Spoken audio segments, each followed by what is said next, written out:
Hey everybody, this is Games Plus James, and today we're asking, what is Volume? Volume is the latest game from Mike Bithell, or Bithell Studios I think is what they're going by for this game, because it's not just him working on it. But he was the creator of Thomas Was Alone, which was a really interesting game that I really enjoyed. It came out a few years ago now, I'm not sure when it was, 2 or 3 years ago. And that was like a nice little stylish 2D platformer type thing, nice and simple.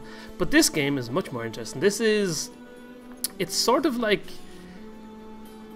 it's a stealth game. It's sort of like the VR missions from Metal Gear Solid 1 on the PlayStation. As you can see, if you look at how the game looks, this is a few levels into the game now. Everything kind of has this nice little blocky kind of minimalist style, which is really interesting. I really like it.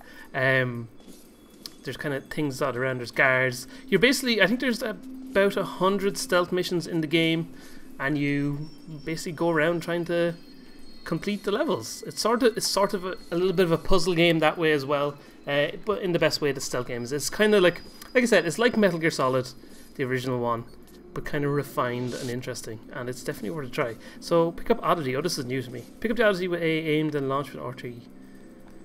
Distracting item. Okay. Hold on.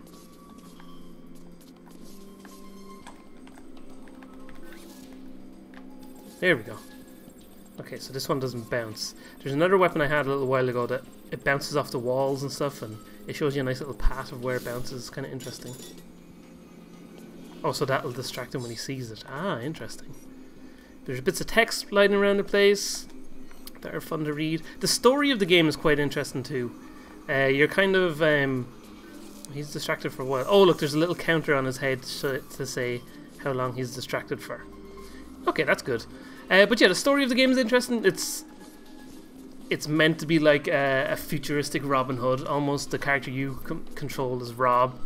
It's set in the year 2054, I think, and you're using these simulations. Basically what's going on is you're doing these kind of simulations of breaking into places, but they're representations of real places, and you're broadcasting these to the internet, and then people are seeing your simulations and learning how to break into places because of that. But yeah, it's interesting. Like I said, it's really well told. There's little bits of there's those little text files lying around, but there's also bits of, oh god, that guy nearly saw me. There's also bits of dialogue and stuff, and there's some fun little videos and things. It's good. It's interesting. But most importantly, of course, is the core gameplay of the game. And I'm not doing very well at hiding from these guys here. Maybe if I... Here, oh, just about avoided them. So you have to collect all these little things. Okay, I got caught by those guards, obviously. When you get caught, you get sent back to these little checkpoint areas. It's not too punishing. You don't normally have to restart a level or anything like that. It's good in that way. Oh, he's gonna see me. Okay. I don't know what I'm doing here. I have a perfectly good item that I can use, which doesn't want to activate for me for some reason. Or maybe they only get one of them at a time? Oh no, here it is. Now it's activating. So if we throw that down there... Oh, no, that went too far. Maybe... about there. Come on guys, see it. There we go. I completely forgot that I got this new item. That's the problem. But it's handy, yeah, as you can see, the nice little countdowns above their head to give you a little bit of warning of how long they're going to be distracted for. I just hit a checkpoint. So if I get caught by this guy, you see there's a countdown on his head, and in that countdown, if you manage to break his line of sight so that he can't see you anymore, you can usually escape from him. So it's not an automatic fail when you get caught or anything. In that way, again, it's like Metal Gear, that you get in these alert phases, and then you can kind of, if you can escape from them for a few seconds, they kind of forget about you and move on with their days. I don't know why I did that, because I need to distract them, obviously.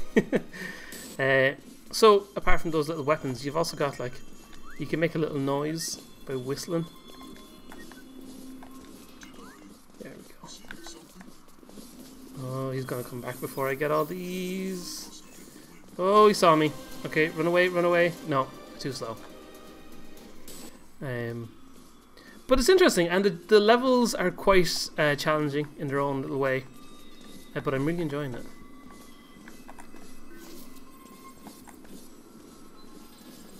Pop that there, and then get him to come around again.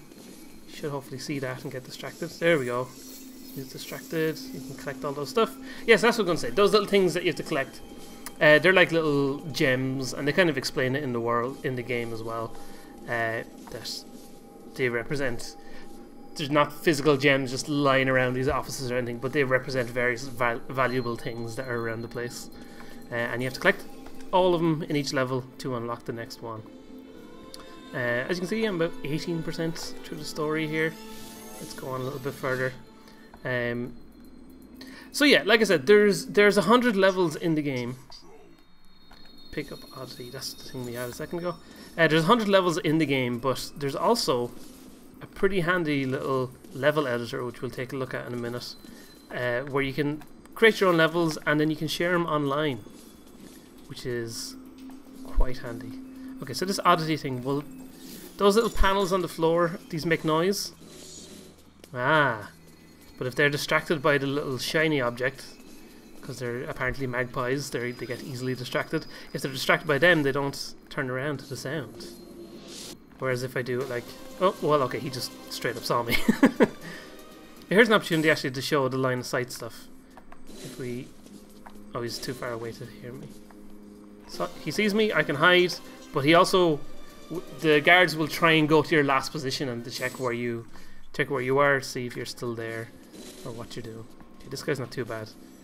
He's far enough away from these noisemakers to be able to get away. Utterly distracting. Oh, he saw me. No, it's too slow.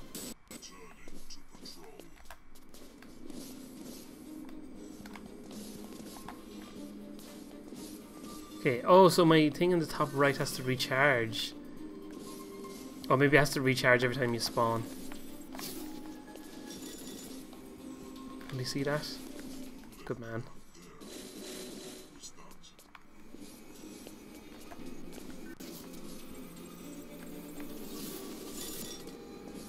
There we go. Okay, so I like that they're distracted enough that you can make noise and get by them pretty handily. Let's see this. It's more story-related stuff. It's interesting. It is. I always like games where you can pick up bits and pieces of information along the way like that. Okay. So we've got our diamonds there on the left, we've got some more on the right. That block here in the middle of this room, that's where the level exit will be whenever we collect enough diamonds. So, what are we going to do with this guy? He's obviously not going to be distracted just by... put that there, and then we come over here and knock on the... and make some noise behind him. Oh, there we go, he saw... distracted. Can we get around? Oh, he saw my feet. That was just stupid. Let's try this again. Oh, maybe if we put the distraction like here, say, we'll pop it on the wall there. By the time he gets over here, quick. Oh, he saw me. That was no good. No good. Ah, I just managed to escape him. Okay. Will you... Oh, he's distracted. Excellent. Okay, quick. Go, Rob. Go. Use your magical Robin Hood skills. So as you can see, it's definitely... It gets challenging and interesting as you go. How high are these blocks? Not high enough. Let's try pop one up there. Oh no.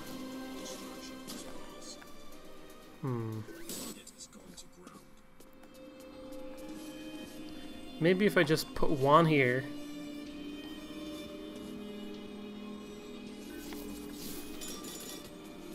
Ah, there we go. The first guy won't be able to hear it now. Now they're both distracted. Okay. Let's just go hide here for a second while they stop what they're doing. Okay. Pop another one there. Oh god, that was close. Okay, here we go. There we go. So if you look in the top right there, I've got 2 meters at the moment. The bottom one is like my item, so it takes a little while to recharge after you throw it. And the top one is how many gems you've collected.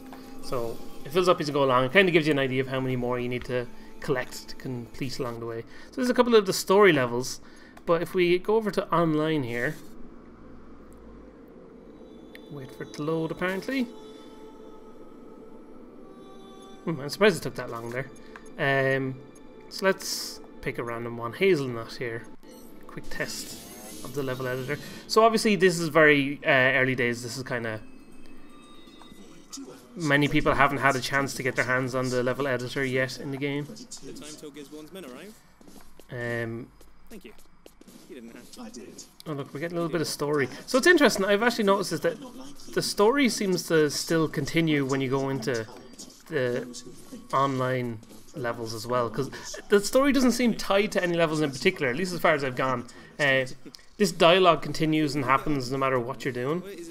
And as you can sit there in one level and listen to a whole bunch of dialogue in a row, or you can like continue through levels, keep going, and the dialogue carries over from level to level and continues as you go forward. It's really interesting. It's an interesting way to do it, and I like it.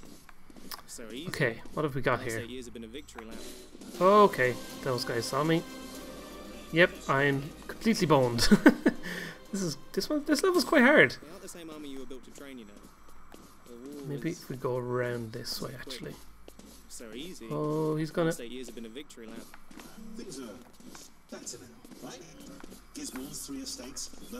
Oh, don't see me! Don't see me! Okay, I can use this to go whoop. There we go. Teleport over there like that. Handy dandy. I haven't actually encountered that thing in the normal story levels yet. But when you kind of jump into these online levels, you kind of get a look at some of the other equipment that you pick up along the way. And it's all fairly intuitive. It's not hard to understand how everything works. So there's a new item. Let's wait for it to charge up here on the right. Okay, how does this work? Things are brilliant. You're born into the right role. Oh, does that just make me quiet? Is that what that does? I probably should have read that little bit of text. I was there. Don't see me, please. Oh, Jesus. I think I just began really doing that for the first time today. Okay, let's go over here. Down this way. There we go. Now, let's walk over here. Let's try this mute thing. Ah, nice. Perfect. It's pretty simple and pretty straightforward. So yeah, like I said, as you can see, the levels kind of look very similar, whether you're online or whether you're playing it just straight up as the normal levels. As you can see, I got score, and you have like a little par score, which I think is how quickly the person who created level, how quickly they did it. So you can see how well everything went. So let's just have a quick look at the level editor. It's pretty straightforward and pretty simple. You can kind of just draw everything out. It's handy. You can just draw a little bit of floor here. Just pop a couple of walls. I don't know. It seems very versatile. You've got a relatively big area that you can create all your levels in. It seems pretty much the exact same size as the in-game levels or whatever. It's easy to put all this stuff down. You can like switch over here. You can pop down your level exit. You can create a nice little enemy guy. Just pop him there. Give him a nice, fairly simple little walking thing, and then you can immediately just play the level. So look, here we go. Super simple. We've got a super quick little level created and made. Like I said, it's nice and handy and pretty darn straightforward. We're going to exit out of this because I don't really want to save that level. Just an example, I made a quick little level here. Nope, not in the staff picks. I'm assuming there'll be a lot more levels appearing online, and the good stuff will be being voted up and down. After you complete the level, you see these little 3 and 4 diamonds and all on the left here. They're user ratings given by people, so they're interesting stuff. And I assume as time goes on, things will be voted up and down. So this is a level that I created just fairly quickly in the game, just as an example of the kind of stuff you can do. it's fairly straightforward. It probably took about 10 minutes or so to make this little level, but it kind of shows if you spend a little bit of time with the editor, it seems like a fairly useful tool. Okay, that guy nearly caught me. Just hugging against the wall here. But yeah, like I said, it's an interesting game. It's obviously it kind of wears its Metal Gear Solid influences on its sleeves. It's fairly heavily influenced by that, but that's certainly not something I would hold against it, because I do like some Metal Gear. So like I said, there you go, a nice little straightforward little level to play through in the game. Oh, apparently it's got 4 stars now. I don't know why that is.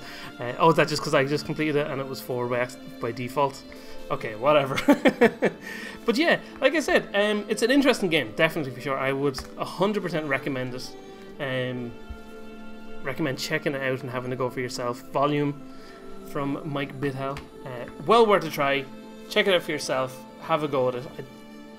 It's on Steam. It's on PS4. I think it's being released today or tomorrow as well. And I think it's coming out on PlayStation Vita in a few weeks' time as well.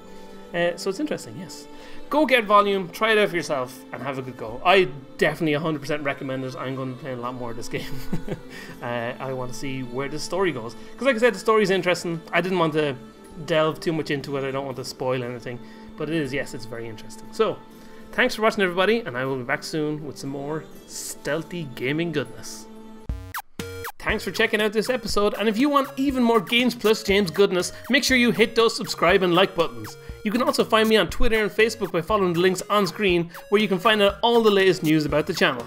And if you want to help support the show, check out the Patreon page, where you can get exclusive content in return for helping make the channel even better. Thanks for watching, and stay tuned for more.